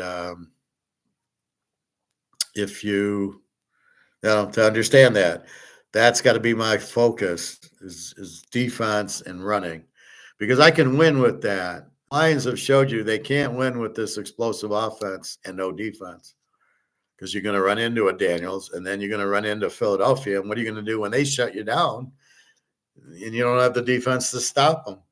So you want to kind of go off of Philadelphia, get some strong defense. You needed Barkley, and you're okay with AJ Brown, and you can win with a average quarterback in Hurts. That you can win with as long as you have Barkley and AJ Brown there. Then you can win with that and the killer defense. That's how you win. And they won a lot of low-scoring games because they would just score enough and then shut you down and then just play ball control and let Barkley run it. And that's how they won. It had nothing to do with Jalen Hurts. So that's really that's the team. But that team's been there since the 60s. That was the Green Bay Packers. Great defense. Paul Horning ran it down your throat. Had enough play action with Bart Starr and Carol Dale and Boyd Dollar and Max McGee. That was it. So that's the blueprint. The 60 Packers. What did the 70 Steelers do? Great defense. Franco Harris. Bradshaw could do enough. And that was is the same blueprint. You get to the 80s, you had a little different with Montana, but they didn't win until they had that strong defense. And instead of running the ball, they had short passes until they got Roger Craig. Then they could run the ball, but it was basically the short passing game. If Montana doesn't get hurt in the 90, was it the 90 game, the three-peat game when Lawrence Taylor recovered the fumble and they hurt Montana. If he doesn't get hurt, he probably if you had Bill Walsh and Montana in the game, they wouldn't have lost to the Giants because they would have played that short passing game. They would have played the catch again. That would have been their play on like 3rd and 2. Just needing to run the clock out. It would never have been a handoff by Steve Young to the other guy. It would have been Montana on a short pass to Dwight Clark. That was the genius. That's what he did. That's why you need a good offensive coordinator. The call was terrible. You're running into Lawrence Taylor. Are you out of your mind? You don't go at him. So that was the big thing. But basically, the Niners were a short pass, which was their running game, and a strong defense. Once they got Ronnie Lott and Hacksaw Reynolds and those guys, then they won 4 Super Bowls. Dallas had Emmitt Smith running the ball. Aikman sucked, and a very strong defense. And then you get to Brady, who basically it was a short passing game. They were the Niners, short passing game and a killer defense. So the only teams, any team that can run or short pass it as they're running, and the multiple real strong defenses are the winners. The Packers, the Steelers, the Niners. By the way, the 85 Bears. By the way, Lawrence Taylor. Then the Cowboys with that killer defense and Emmitt Smith. Oh, they ran and played defense. Brady, they did short passes to what? Lex Welker for 2 yards. They played Seattle in the Super Bowl. It was all, he got rid of the ball in 2 seconds. Those are just runs. And they had a good defense. Seattle, Legion of Boom. What did they do? They ran, what's his name? And they had the killer defense. Oh, yeah, they won a Super Bowl. Should have been 2. I still can't believe Marshawn Lynch. I still can't believe they didn't run Marshawn Lynch on 2nd and 1 to win the game. I thought, I didn't understand why Russell Wilson didn't come out of the play when he saw they were defending his play. You know, they knew the play from the set. The guy's reading it, and you should have just pulled it and ran outside like he always did, and he would have scored. So that didn't make any sense at all. But you can see the teams with the really strong defense. Now you got the Eagles. Kansas City didn't win without their strong defense. The Niners get there, but choke because they don't really, they're running a little bit with McCaffrey, but it's the same script. You show me a strong defense with a running game, and we're winning Super Bowls. The Dolphins with Larry Zonka, on and on and on. That's why Baltimore always struggled with Unitas. They didn't really have a running game. I don't call Tom Maddie this great runner, and then they had a pretty good defense. But it's always that good defense that gets you there. That's why Pittsburgh would beat Baltimore. They beat O.J. Simpson. They beat Baltimore with Burt Jones. They didn't have the defense. They had a decent defense, but they didn't have the defense to stop them. So Pittsburgh would run it down their throat, and they'd win the game 40-10, and that's what happened. So that's you need a GM and a coach who understands how to win, and that's how you win. So what do the Lions do? Well, we're going to get a lot of receivers, and we're going to pass the ball. We're going to have this quarterback who we want him to throw the ball 40 times a game, and we won't have a real good defense. How the hell do you think you're going to win? Now look at Chicago. We got Caleb, and we'll bring him 3 receivers. And what's that going to do? You think you're going to win with that? And you can go right down the list. Oh, yeah, Trevor Lawrence and Tennessee with Will Levis. Well, you let go of Henry. Uh, Houston's smart. They're getting the defense. San Diego has the defense. Denver has the defense. Kansas City, even with Mahomes, has the defense.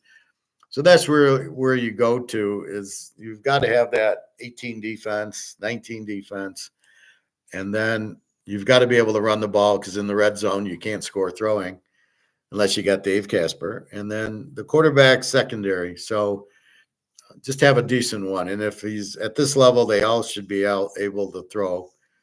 Trent Dilfer showed you that as bad as he was.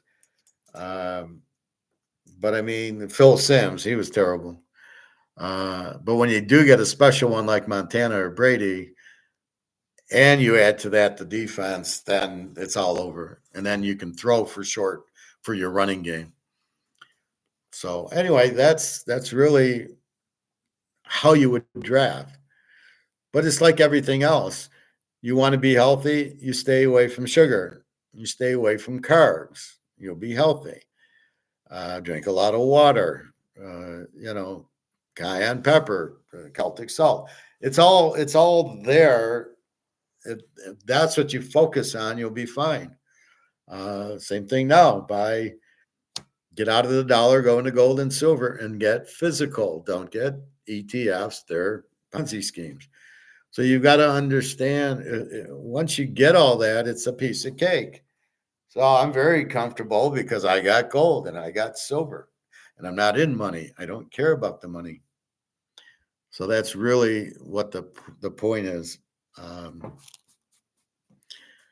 And you just go from there. And it's like anything. It's like your girlfriend, your wife. They got to be on the same page. And I can't date a girl who doesn't want me to watch football or doesn't want me to teach economics or doesn't understand gold. It ain't gonna work. So you know that going in. This is what I do. I was talking to some girl last week, and I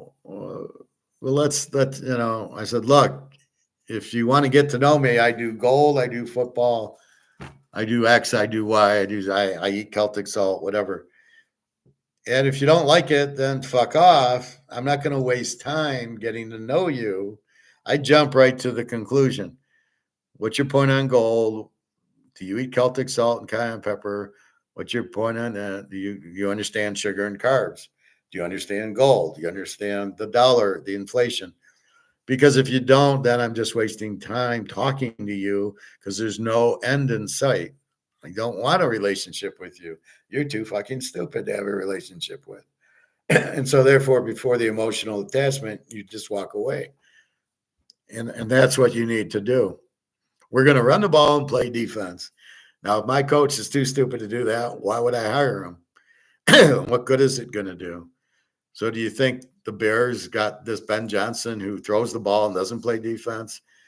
How good do you think they're going to be? They're going to be good at all because he doesn't run the ball and play defense. So until you do that, so he scores a lot. And, we saw the Lions with Herman Moore and Barry Sanders scored a lot. And they didn't win anything because they didn't have a defense. So it's the normal thing. That's how you win in football. Baseball should be pitching and batting average, but now with the 5 innings, who knows? And you just go right down the list. So this is why economics, but this is how I understand it. Get out of this in the gold and silver, and then you'll be fine. That's all you got to understand. You don't all these formulas and what's f of x and what is this and what is look at the elastic and inelastic. Who gives a fuck?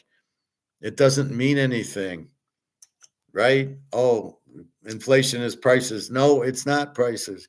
So you've got to understand all the fundamentals, and if you do, you're fine. Anyway, anything else? Let's check gold. And since I've already done 45 minutes, I'm wondering why I'm getting tired. And we got to hit the pool. We've got 201.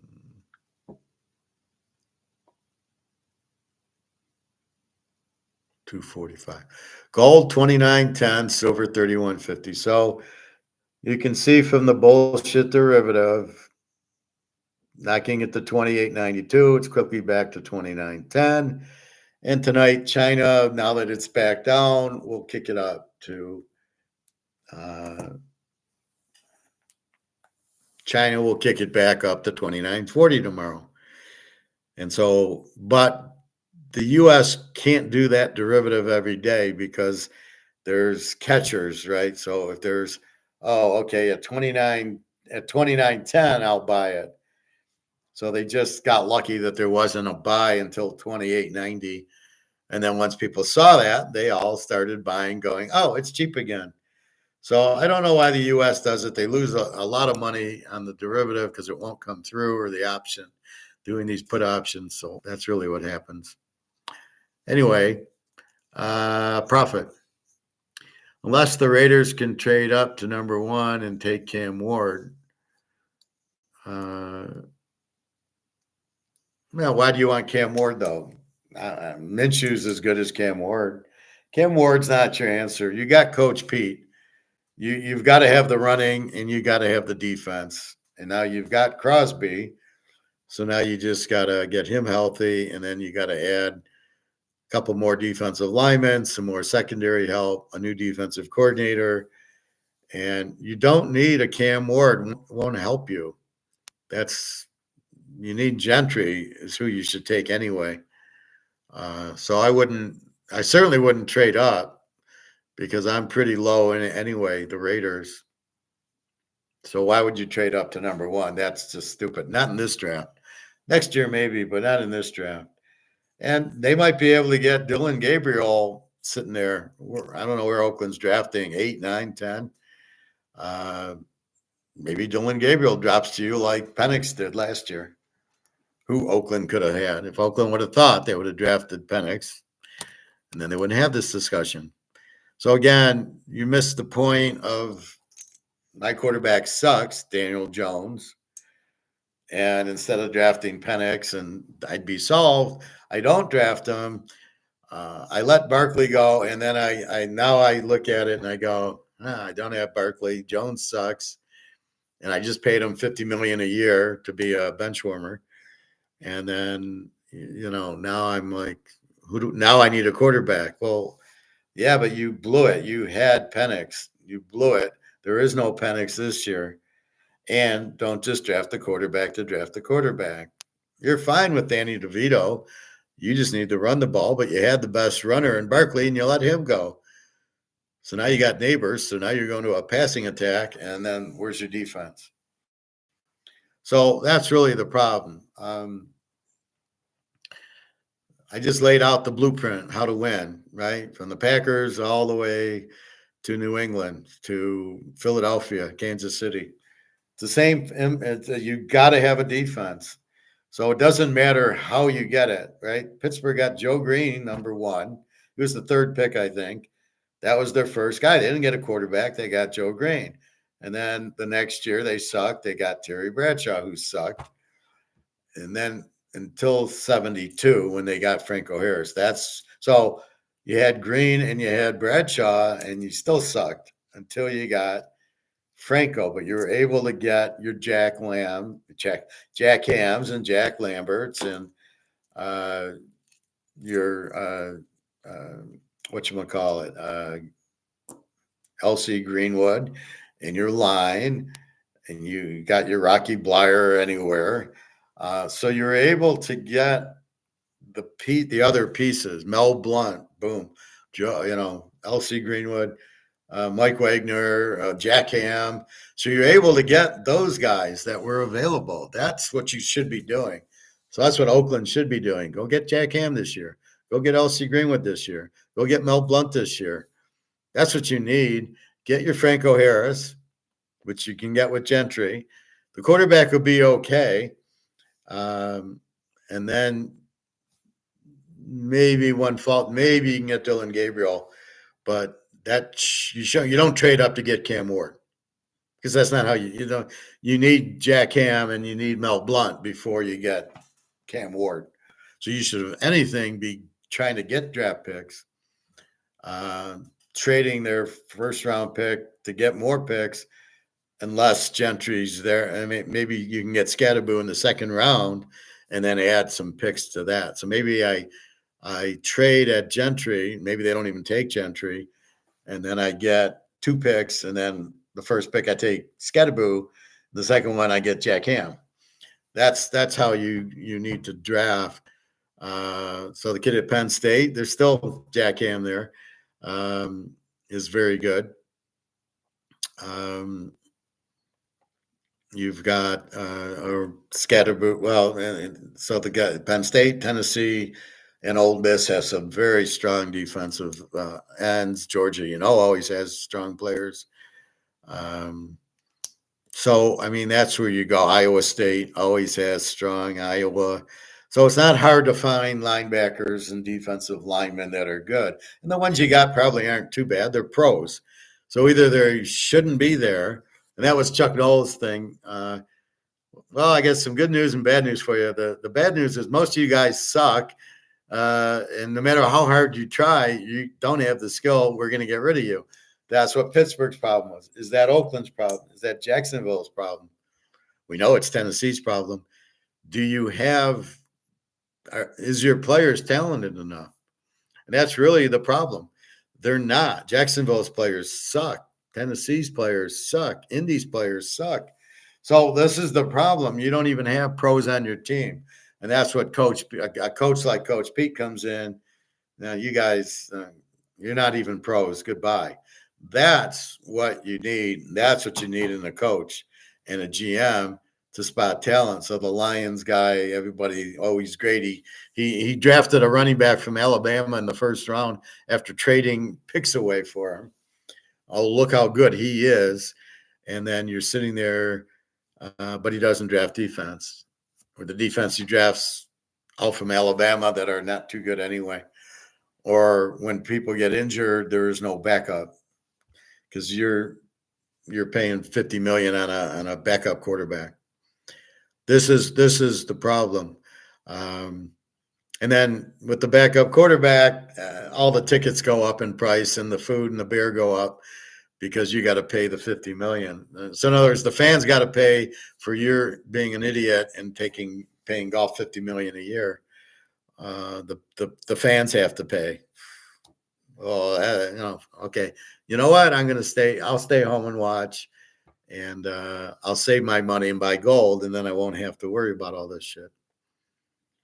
So keep that in mind. You understand COMEX, you understand gold, you understand bricks. We understand inflation is printing the money. Some of the prices go up, some don't. They can go up if they can. That's it. So if you understand all the concepts, you're fine. And that's all the concepts, pretty much. There's more economics, but that's pretty good. David, Raiders should get Stafford, Prophet. I don't know about that because they let Devontae Adams go. They do have Brock Bowers. I'll give you that. They need some more defense. So it depends what they have to do to give up for Stafford. Stafford's going to be better at Dallas or Minnesota next year if he leaves the Rams. He's fine at the Rams. He's got Puka. I don't know what's going on with Cooper Kupp. They seem to want to – maybe he gets hurt too much. But he's fine in L.A. I mean, you can make an argument he should go to San Diego. And, Herbert doesn't win, so bring Stafford in. But that said, I would say Green Bay and or Minnesota would be good stops for him, or Dallas. Even Philadelphia, he'd be a perfect fit there. So, yeah, I hear what you're saying, but I don't know if I'm LA, I let him go. 37 is not old for a quarterback. Look at Brady, Aaron Rodgers. So I'm not sure I'm getting rid of him. But that's the point, is that's what you need is a Stafford, a good, solid quarterback, makes good decisions, good arm. That's what you're looking for. It doesn't have to be Stafford, but it certainly isn't Daniel Jones, and it's certainly not Darnold. He's terrible. Tagovailoa, Will Levis, Daniel Jones. What are you thinking about, man? Even we bitch at Dak Prescott is terrible. Really, he should go to Dallas. Dallas would actually have a chance if they got Stafford with CeeDee Lamb, and I think they got a running back and Micah Parsons, very strong defense. Although they need a coach, I think the coach they hired is an idiot. I think you got a guy who's an offensive guy. Again, you're missing the point. You need a Chuck Noll, you need a Bill Parcells. That's what you should be hiring. Somebody who's going to really put in that killer defense, and then somebody who can, and I'm going to run the ball. I mean, that's the mindset you need as a coach. And surprise, surprise, it's won every time. It's like inflating the money supply has made it gone to zero every time, including Israel, where they had to switch dollars in 1986 to get out of the inflation. So inflation is strictly the money, and the way to end inflation is to replace the money with new money, because that money hasn't been inflated. So if you get out of this and you come into USD number 2, even though it's not backed by gold, it's new money. It hasn't been inflated yet until you inflate it, because if you don't back it by gold, it will get inflated. So the money's good until it's inflated, printed to death, and it goes out every time. And there's no stopping it. The only stopping is new currency. But we really aren't in inflation in the US. That's the fallacy. Well, we just have a big debt, but our inflation's 2%. Yeah, sure it is. So that's the other thing. So we need to replace the money. And I think Trump wanted gold, no gold in Fort Knox. So I don't know what he's going to do. Well, we'll invade China and steal their gold. I mean, I'm sure that's the way the U.S. thinks. We'll do what Hitler did. He invaded Czechoslovakia and stole their gold. He went into Poland and stole their gold. And I think that's what Trump wants to do. We'll go invade somebody and steal their gold. Can't go to Canada. They don't have any. Can't go to England. They don't have any. France, Germany has a little. You ain't getting China's, and you're not getting Russia's. Maybe India you can invade. But that's what you have. All these countries wanting their gold back because they realize the U.S. is a bunch of thieves. All right. I think that's about it. 2 hours on this. Is Stafford a free agent? There's talks he wants to go to. I don't know if he is. He might have 1 year left or 2 years left on his contract. But I think they were talking about trading him because they got Stenson Benson. But I don't understand that. I think you're fine with Stafford. I wouldn't be getting rid of him. There's nobody better, especially in the draft. You're not going to Cam Ward. I mean, come on. Cam Ward's not very good. Look at his Washington State film. Just like Caleb. Look at his Notre Dame game. Look at his Oregon game. He doesn't show up. So don't think he's good because he puts up a lot of points against weak teams. So that's my point on that. Anyway, I think I'm done. www.teaserking.com. You want to get a hold of me. So Prophet, your girlfriend, she's giving you the gold. How well do you know this girl who's going to marry you and the father with cancer? Well, it sounds like you know the father. You sent him the videos. Have you talked to the father? And how long have you known the girlfriend? You've met her and she wants to marry you, because I've heard some scams like this where this girl, the parents were getting gold, but I got to give her money to get the gold. And then I immediately knew it was a scam, and then I got out of it. So just be careful on that. Not knowing your situation very well. She's giving you the gold. Why does that make any sense? And then she's going to marry you to get the money, to get the gold. Why would that be a stipulation? I'm just talking just off my head. And it's coming to you. You're going to pay for it. So you've got to make sure you get it. So I don't know. I hope it's real. But in today's day, who the fuck knows? The Raiders need to build on a franchise quarterback instead of all these stopgap methods. Raiders draft 6th. Well, yeah, but it's not easy to get a franchise quarterback. You can't just get one to get one. And therefore, you got to be very careful with that, right? Oh, we'll just get a franchise quarterback. They're not a dime a dozen. You had Daniels and you had Penix and Nix last year. You don't have that this year. Maybe Dylan Gabriel's it.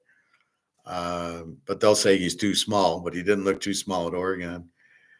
Even Will Howard would be a good third, fourth round draft pick. Oakland could win with Will Howard. He was good at Kansas State. He's okay. Okay. But I don't think you need to build around it. I think you need more defense to go with Crosby and get your running backs. If you could get Gentry and then a good 4 or 5 defensive players, I think you'd improve dramatically. Because in that division, San Diego with the killer defense, Denver with the killer defense, and Kansas City with the killer defense, you better have a killer defense, or you're not doing anything. Raiders draft 6, so I could see trading. So what I would do, Gentry doesn't need to go that high, so I would trade my 6th pick for 2 picks. To somebody whoever wants the 6th pick, and say, "Oh, I want." When do you draft? Oh, you're drafting 10th, and I want your 10th pick and your next pick. If they got 2 high picks, but I would take 2 high picks and then if Gentry's still available and a good strong defensive player, or if he goes off the board, I would get the best defensive player and then get Scatterboo later. But you need the running attack, but they won't think like that. They don't. The new coaches are idiots, so they don't have that. Anyway, that's about it. So curious to hear your response, Prophet, on what's going on. But like I said, this happened to me where the girl had gold from their grandmother, and I had to get it or something, and I was going to have to pay. And I said, "See you later." Why doesn't she just get you the gold and bring it in, and then you'll have it? Why can't you just get the gold bar delivered to your house? Like, what do you need me for? So again, it's the temptation that you're getting the gold. That's the Ponzi scheme of it. So I hope that's not it. But I'll talk to your friend if you want. Anyway, that's about it. I am tired, and see, now it worked fine. So I don't know what happened in the beginning. All right, www.teaserking.com. Just buy a ton of silver right now. Buy whatever gold you can afford at $3,000 an ounce. Stay out of the stock market. Stay out of Bitcoin. Bitcoin broke 90. It's going to break 80. And then what kind of temperament do you have? How low will you allow Bitcoin to go? Or you say, well, even at 50,000, it was 50, went up to 100. So you're just blind to think it'll never go out or it'll never go low and stay low. It's always going to be $100,000, which is just fantasy. All right, everybody.